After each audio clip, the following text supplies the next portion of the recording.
Game 2 of the NBA Finals, and this time the Oklahoma City Thunder do prevail over the Indiana Pacers. And I'm not going to lie to you, that game wasn't great. Even Game 1 wasn't really that good up until the ending when Tyrese Halliburton and the Pacers as a whole really made it entertaining and eventually ended up winning that game. But both of these first two games, I mean, sloppy, a bunch of turnovers, star players, quality players who have underperformed. Chet Holmgren in Game 1, Tyrese Halliburton in Game 2. I mean, just low field goal percentage. Like, everyone's missing shots. It just feels like the moment is getting to them. I think it's less about the stellar defense of both the Thunder and the Pacers because they have two of the best defenses in the league. And it's more about these very young teams are just shocked by the moment, shocked by the NBA Finals moment, and they're clearly not playing to that level. The Pacers clearly seem rattled by the Thunder's environment and their home crowd because their home supporters are raucous and crazy. Rightfully so. I absolutely love that.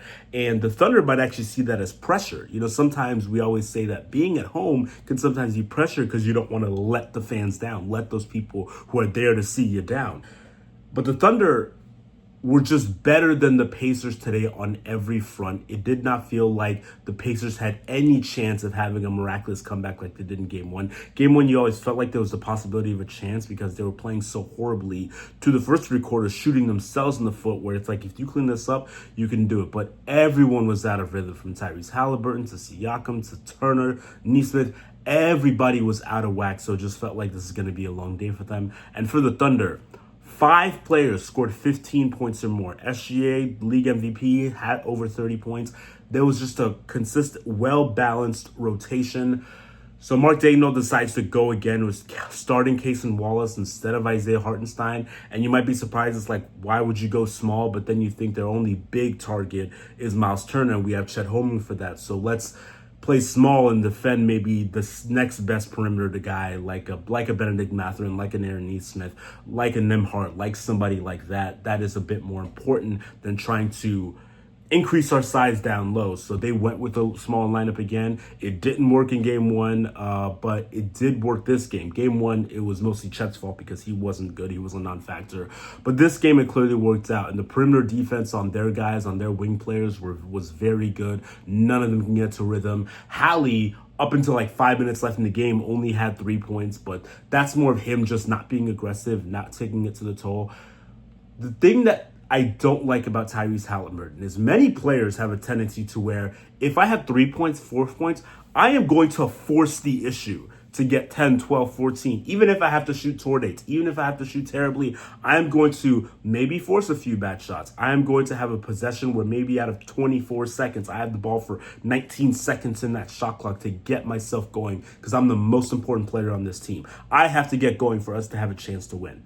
LeBron would do it. Steph would do it. Steph would shoot 15 threes some games and only make 2 or 3 if he was just off because he was like, listen, given my track record and given my history, I trust myself with the ball in my hands more than any of the rest of my teammates here, even if I haven't been shooting well all game.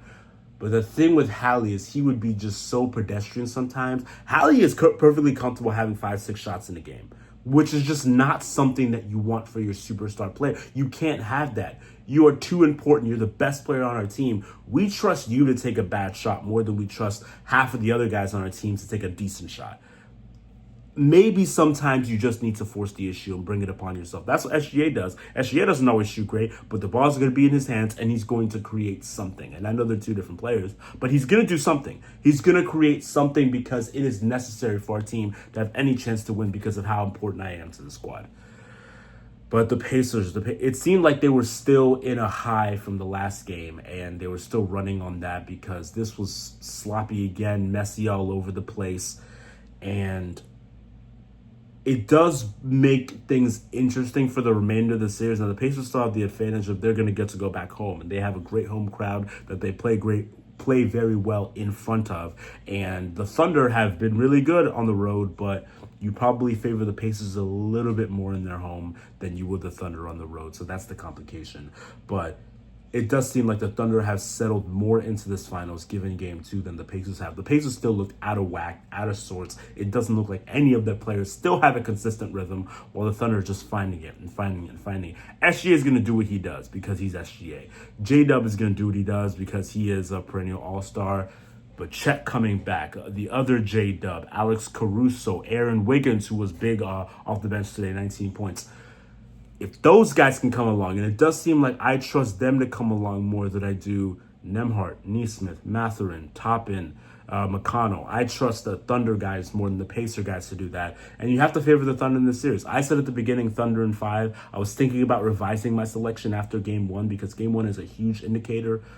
I'm going to stick with the Thunder. I don't know about in 5, but I'm going to stick with the Thunder just because of the talent. And I think the talent will ultimately prevail. I think both teams are very well coached. Both have grit, grind, and determination. Neither have an insane advantage and experience. I guess a slight one to the Pacers, but neither of the Pacers players have been in the finals, so that doesn't count either.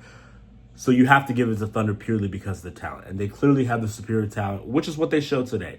So, like I said, not a great game. It hasn't been a great start to the finals at all. And this is like 2 of the smallest markets that we've seen in the finals, maybe ever, but at least in a very long time. And I know it's going to throw some fans off. I don't really care about that. I just care about if the basketball is good, but the basketball hasn't even been that good. And that's the worry, especially when you compound it with it being small markets. I mean, Game 1 had less than 9 million viewers. That was the least viewed Game 1 other than the COVID years in like 25 years. Like, if the Knicks were in this finals, I guarantee you that 9 million turns to 13 or 14 because it's New York. But I do think that the Pacers have shot themselves in the foot so much with their treacherous play. Now, they did steal one game, but it doesn't seem like they're getting any kind of rhythm, and the Thunder are finding their way. So you give them the great advantage going into Game 3, even though it's in Indiana. I still do favor the Pacers in that one, just because of the home crowd. But in terms of basketball, I would give the Thunder the slight edge in terms of who's found the most rhythm. But hey, we got to wait and to see what happens, and let's hope that Game 3 is better than the first 2 games that we've seen.